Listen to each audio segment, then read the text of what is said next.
Little dribbler back to the mound. Messick has it. And whoa! We got a collision at first base, and Tyler Martin goes down hard.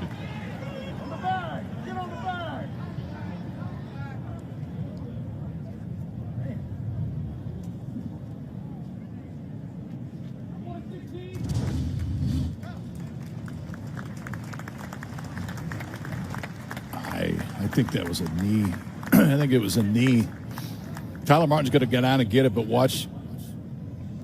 Maybe it was a hip, whatever it was. It doesn't feel good for anybody.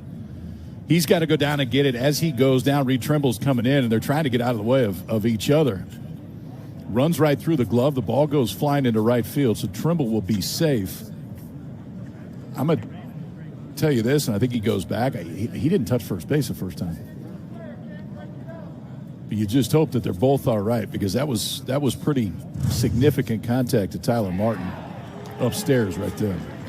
Not intentionally, but just trying to do their job. But he got hit hard.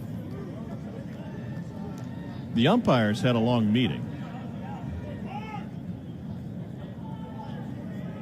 did not see the result of that meeting, but they're explaining it to Barry right now.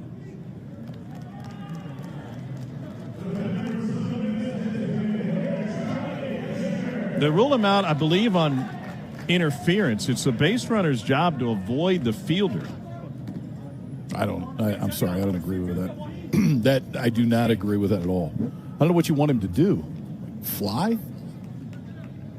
mean, he's running to first base. Tyler goes all the way down to make the play. And I don't think he's intentionally trying to do anything. At this point, too, I don't. Unless he's trying to step on first base. Yeah, unless it's not interference.